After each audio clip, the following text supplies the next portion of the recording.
Hey guys, welcome back to the shack. And tonight I've been kind of busy today. I've been trying to get the finishing touches done on my test of the Ortur, and I'm finishing up a couple of burns here. As soon as I get through with that, I'm going to give you a walkthrough and my feelings on the Ortur. But just to kind of throw this out there, I've had a lot of guys ask me about running multiple machines with one computer. Is it possible? Can you do it? So before we cut to the Ortur, let me show you something here, guys. All right, guys. My friend May has ordered some Christmas ornaments for a detail that we're having this weekend at her place. I've got the Ortur cutting them. Got the Monport over here knocking them out. Got the D1 Pro knocking them out. And of course I got the Comgrow over here.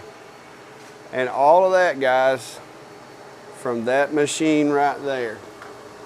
And if you look, I have 4 instances of Lightburn running. 1, 2, 3, 4, all from this one computer.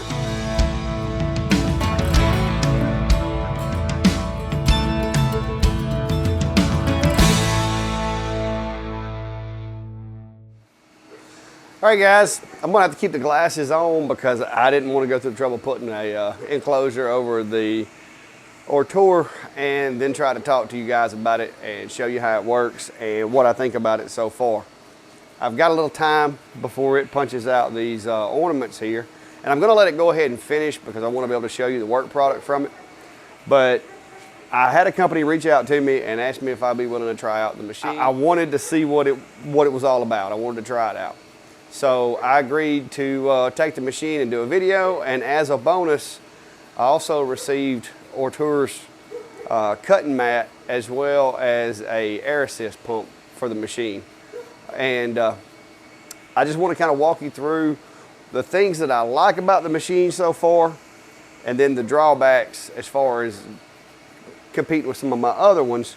But I will say, out of all the machines that I have gotten so far, the thoughtfulness, I guess you would say, and engineering that went into this machine is pretty impressive.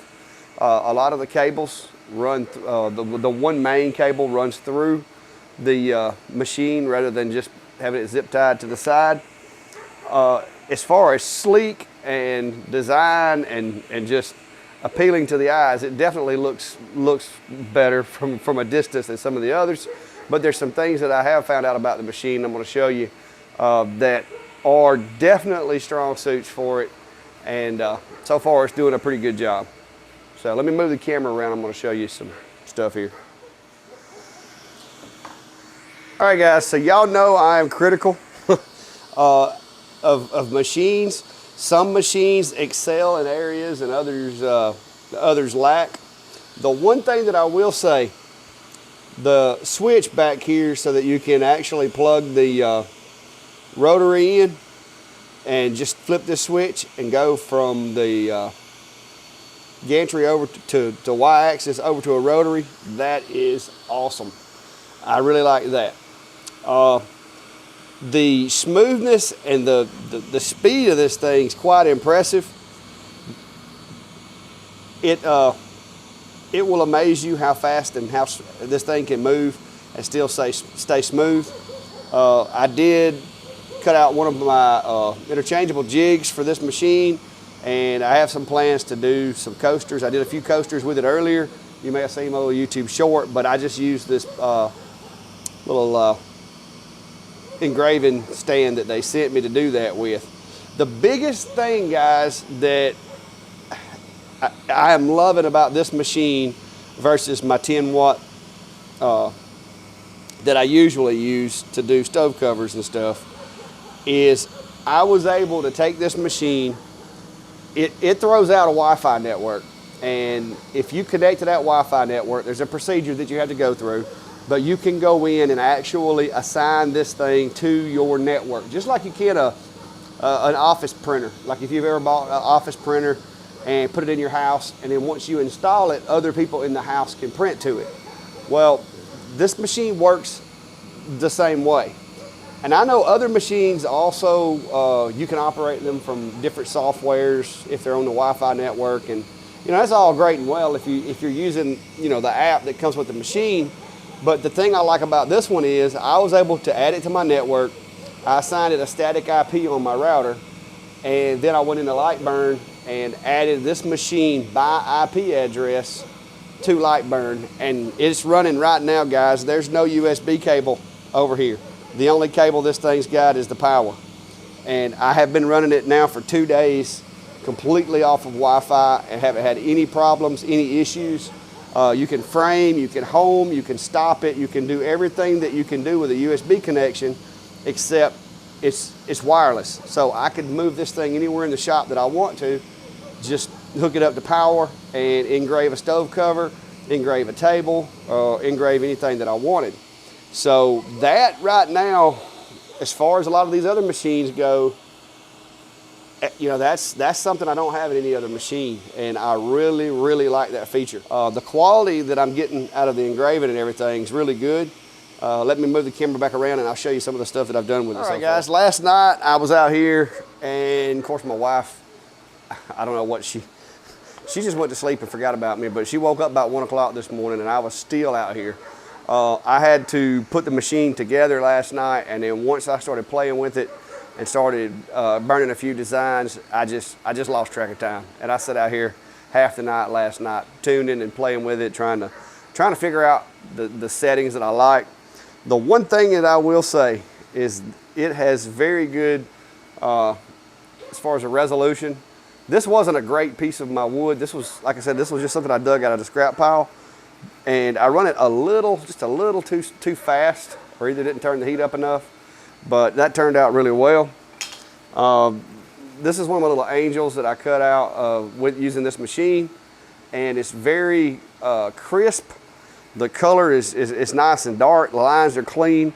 I mean, that's hard to tell with the glasses. But it done a really good job. And I went and put one of my other graphics in just to, instead of doing like some of this stuff here is just line art, that kind of thing, and it's not that, the edges aren't that crisp. So I was playing around last night working on just testing to see the fine lines. A lot of times is where some of these machines struggle. And so I engraved just a Merry Christmas thing. And you can see the crisp and the color contrast on that piece of wood. Like I said, and this is just straight out of the box, guys. It's got some good depth to it. You can actually feel the engraving. And of course I was just goofing off and made me a little laser in use door hanger. I've got these things, I sell them for like sleeping baby, night shifter, do not disturb, whatever. And so I just cut one out that said laser in use because I had a long, slender piece of scrap wood. So just pulled up a design that would fit it and cut that out. And as you can see with the edge there, guys, or maybe you can't see. Hang on. Maybe you can see it. It's the charring is not terrible. I mean, you're burning wood, you're gonna get some char, okay? Wood doesn't just disappear. It turns into smoke, vapors, and a little bit of char. So, but it's not terrible. It's a good smooth cut. I can't find anything bad to say about the machine. Putting it together was relatively easy. The instructions were better than expected. The whole setting it up in Lightburn, like I said, that was a breeze. Once I assigned this thing an IP address, I haven't even hooked a USB cable to it. The USB is still twisted up in a box over there. I did download the app that they sell, or that they send with the machine, and played around with it a little bit, but I'm not really an app kind of guy. I don't like working it with an app. It's just, I mean, if that's all you have and you want to do some basic stuff, then sure. There was a really cool like puzzle feature in there. I thought I might use that later. But I put an image in there, was going to do a puzzle with it, and it said it was going to be 3 hours, and it was like 1:30. So I was like, you know what, we'll wait and do that some other day. But once I put the app on there, I connected to the machine. Like I said, went into the address of the machine. But you basically go into the machine, When you connect to the Wi-Fi on your phone, the machine will obtain an IP address, and you take that IP address, open a browser, put that IP address in, and it will allow you to log into the GUI or the interface for the machine. The password and username are both admin, lowercase. Once you get in there, you can go into Wi-Fi configuration and scan for available networks. Then find whatever network it is that you use at home, put the password in and save it. And then once you exit out of that, the machine will connect to that available Wi-Fi network. As long as your machine with Lightburn is on that same Wi-Fi network, the only other step that you'll need to do is you'll need to know what IP address your modem or your router or switch or whatever, what IP address they assigned to the machine. And there's a way of doing that. And I could show you, but each piece of equipment is different. But if you're familiar with how your router operates and where to go in and look at the IP address lease tables, then you can go in, find that machine with the IP address, punch it in the Lightburn, and voila, it works. Because that's the way I'm running this one. Like I said, this one is 100% wireless now. So, first impressions of the Ortur Laser Master 3, guys, is really good. My current assignments to my machines, as far as the enclosures, nobody's going to lose their home today. I do like the speed of this machine. It is insane how fast it can engrave. And it's smooth. Some of the other machines that I've used and some of the ones that I still use, speeds that high would look like it was going to break itself.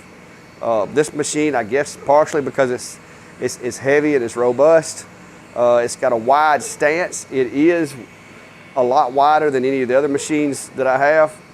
Luckily, guys, when I built my enclosure, I have about 1/4 inch from front to back to spare, and about 3 inches or so from right to left. So it does fit in my secondary enclosure. I've made me what I'm calling my hybrid jig, so that I can put multiple machines in there and lock them in place and use jigs. And I've got that in my secondary enclosure.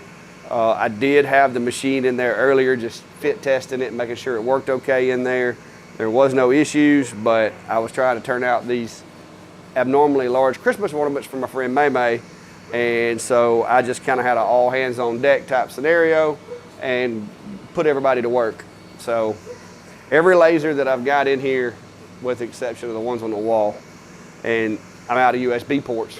But this guy, the fact that it doesn't have to have USB, guys, I can't say enough. That's a good thing for me. And I know a lot of you guys have asked me about being able to operate your machine off of Wi-Fi. And if that is important to you, then you might want to give this guy a look, because it is relatively simple to do. It does take a little bit of knowledge of how your network works, or at least if you don't have a knowledge of how it works, be able to follow directions when you find a video of how to do it. But so far good. So far, guys, nothing but good things to say. The air assist pump that they sent me, I suspect that this may end up on the clack shack, the portable clack shack. Unlike most air assists that I've ran across, this one actually has a chassis that is intended to be mounted with screws. And they even have some pre-drilled holes around it for screws. So that's kind of nice. So I may wind up repurposing that before it's over with. For a 10-watt machine, so far I like what I see. So the company that sent it to me, they sent me some links. And I'm going to do a little bit more detailed kind of going over everything once this finishes and put it on the same video. But I will be including those links below if you're interested. And like I said, I know this is one of the more higher end machines. And if budget is a big concern, this may not be the machine for you. But if your budget affords it and you need Wi-Fi capabilities and you want something that can engrave remarkably fast, so far, so good for this machine, guys. All right, guys, something has went horribly wrong over here. I'm not sure what. Okay. After about an hour of engraving, the plug popped out of the top because of the angle, and it quit outputting the laser. So I'm gonna need to fashion myself some type of way to hold that, to prevent that from happening. I was just sitting over here watching the other ones run, checking some stuff, and I heard it get awfully quiet over here. But that's what it was. I was a little suspicious it was, but I just wanted you guys to see that. Like I said, anytime I get a machine and find any kind of weakness, I want to point that out to you. And I can't press it in any more than what it already is. So I'm going to let that finish out just so it doesn't mess up the cut. Even though 3 of my ornaments are destroyed. And we'll see what we can do to rectify that, make sure that doesn't happen again. All right. Back over here with the Ortur, and I do want to say I've been kind of looking to see, I think this cable may not have been snapped in all the way. It looks like it may actually have a little beveled edge there that needs to be snapped in even further than what I had it. So that little goof up may be on me. But I went ahead and let it finish just so that I could run this batch of ornaments without having to worry about any issues. And I want you to see how fast this guy goes from point to point. And I'm going to set up a burn in a minute to kind of demonstrate to you how fast this thing can move. The way I had the file set up on this burn really didn't play well to the, see how fast that was? It really doesn't play well to this thing's speed. So what I'm going to do, because that is the one thing that I can say this machine has more so than any other. I mean, it's like you blink, you missed it, guys. It moves lightning fast under the right circumstances. And what I'm going to do in a minute, I'm going to set up a burn so that you can see. That's the most, that and the Wi-Fi, like I said, that's the 2 most impressive things that I can honestly say. Nothing I got, even including the CO2, moves as fast as this guy can, and it's steady. It doesn't jerk around. It doesn't make noises. I mean, it moves. So, but I'm pretty sure once it finishes, I'm going to check. But I'm pretty sure maybe that had to be pressed in harder than what I pressed it. I didn't want to break anything, so I'm going to look and see, because it almost looks like maybe they have like an O-ring lock on that thing. But watch when it finishes this burn. Watch it when it goes to the next one. I don't usually run white space scan because these machines, it just looks like they can't handle it, but I may have to crank up the white space scan on this guy because it moves fast. But I'm gonna let you watch this guy. When it goes to the next ornament, I mean, you literally, guys, don't blink or you'll miss it. I thought I was hallucinating last night on some of these builds that I was doing and designs, because it would be here and then all of a sudden it's there, and it moves so fast. Seriously, if you blink, you will miss it. So get ready for it, because it's coming around. It is fixing to be moving over to the next ornament once it makes the last of this cut right here.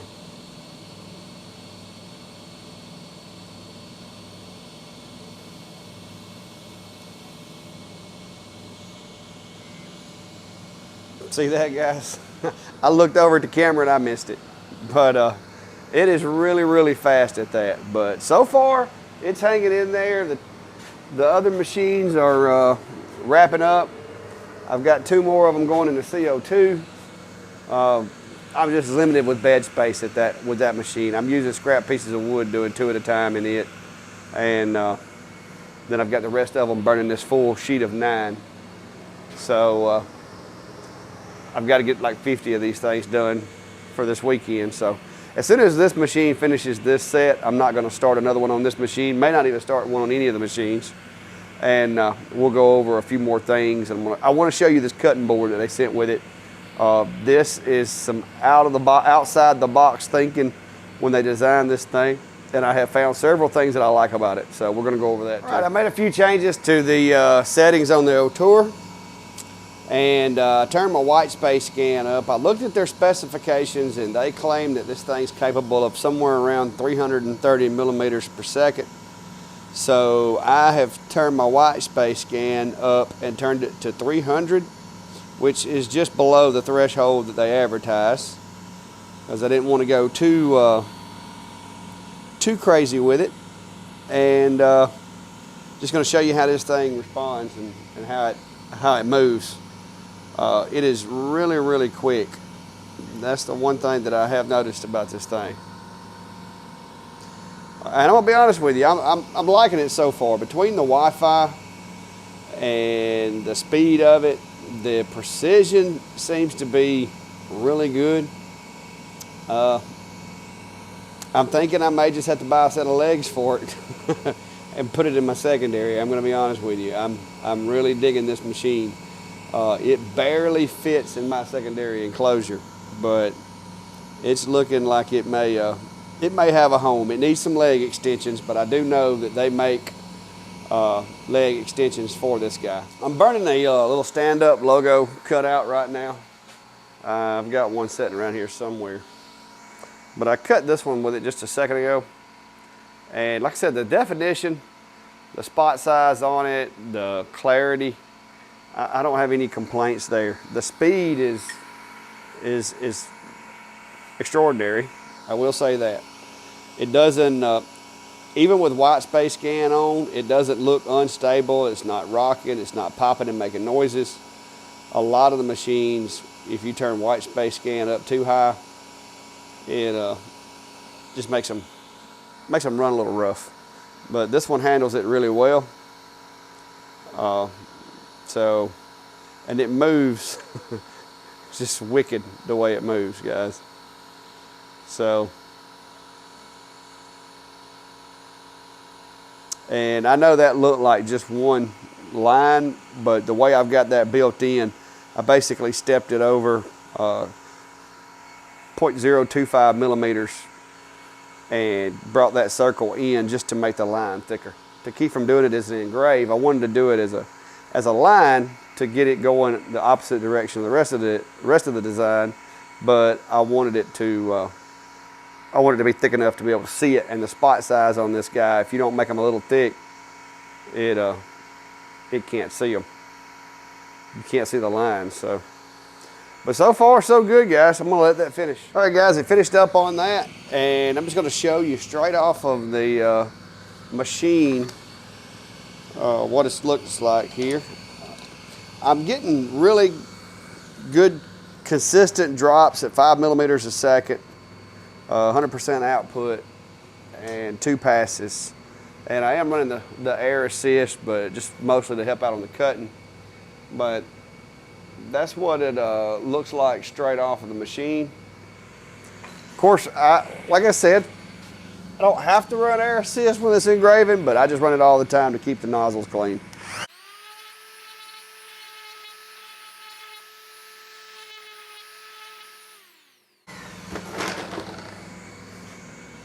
And if there's any scorching to be talked about, then I just hit it with a little bit of sandpaper.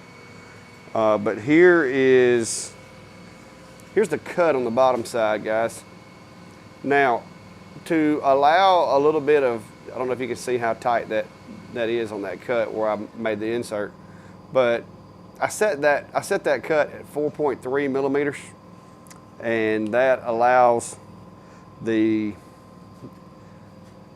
just enough kerf to make it tight where it won't fall apart, but not so tight you got to have a hammer and beat on it. That's generally the way I go about it with the 10 watts, and I've had pretty good luck at getting good snug fits without being too snug. I don't go in and set the kerf. I just, when I'm building it, I design whatever cut it is to where it's material specific. And like I said, there's very little space in that. That machine's got a pretty fine cut line. The engraving is really smooth. So all in all, the only complaint I have is I really feel like they should have put some type of either a nut that you could turn and screw on here to hold that in a little bit more secure, or maybe even just a little plastic clip or something to hold it. But it didn't come loose anymore, but as you can see, it's a little wiggly. So don't be surprised if next time you see this machine, if there isn't some adhesive tape wrapped around this to hold that together, because it would bother me if I was doing, it bothered me bad enough that I messed up 3 ornaments, but it would really bother me if this guy popped out when I'm doing a really lengthy burn. And I think it's the easiest enough fix for them to do in the engineering process. But other than that, guys, it performs the way it's supposed to. Like I said, the key features that I like the best so far, I haven't figured out exactly what the lock is for, unless you have kids. I guess that would be handy if you had small kids out here messing with it. It's got like a Coke machine key that you can put in here and turn it off completely. So I guess, you know, if there was some, maybe even some older kids in your house that you didn't want messing with it, then you do actually have a key that you can lock this thing and take the key with you. So I guess if you have a need for that, that's cool. The Wi-Fi is the biggest selling point that I have seen on this machine so far. I've seen other machines with this level of precision.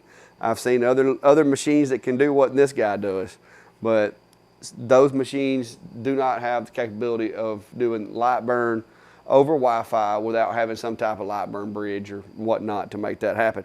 So I like that aspect of it. I can move it around. I can use it to do stove covers and tables and stuff like that anywhere in the shop, and all I've got to do is run an extension cord for power, and I can power this thing. So that is a really big plus for this machine. The only negative that I have for what I do so far is I need longer legs. So I'm going to look into getting some of those extension feet and try those out on this thing. And I think that's gonna put it over the top, because that is my big holdup right now. But I just want to show you, this is probably one of the more interesting things that they sent me. And guys, this is kind of like a griddle for lasers. I didn't know what to make of it to start with. It comes in several little panels and you have to put it together. So I didn't really know what to make of it, but 2 things that I will tell you that I have noticed about this. One, is very thin, so it doesn't take up a whole lot of room. I wish it was big enough to make this thing even better. I wish it was big enough that the 4 legs of the machine would sit and hold it still, because they actually did put a little squaring jig and on the side of it here, and I think that's pretty handy, but it doesn't do you any good if this isn't square and it has no way of attaching to anything. So I'm going to be working on that. I'm sure that'll find its way into my Etsy store. But you can loosen these and it slides across the workspace. Now, the one thing that I will tell you is they didn't really do a locking mechanism of any type. So when you tighten these screws, it will push this bar one way or the other. So, you know, you're going to be really careful trying to make quick adjustments with it, because when if you watch that really close, when I tighten this screw, it walks down. Okay, same thing when I tighten the screw on this side, it walks that way. So they could have overcame that using some type of like an insert right here that would pull up tight against the edge. They could have overcame that, because you're just getting that natural twist of that screw. When I turn that screw, it makes it move up and down. So that, I think, could have used a little more engineering. There are ways using an insert that would slide through this little track right here. And what gets me is it's shaped to where it looks as though there should have been one there. But I searched all through the hardware and could not find one.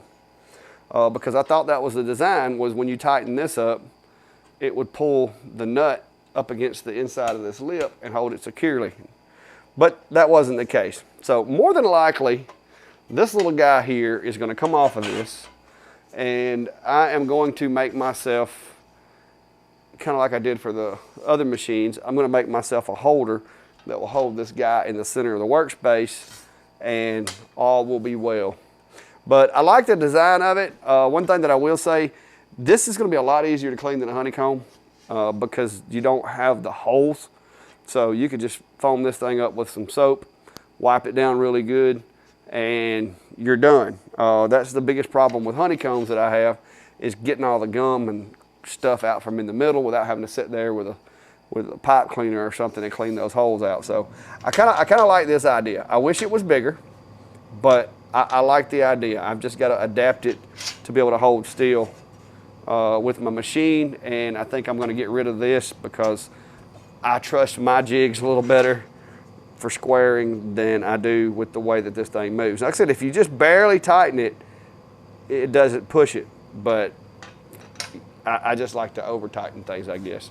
But good concept, good design. It does give you a little bit of room. I can try to show you how high those ridges are.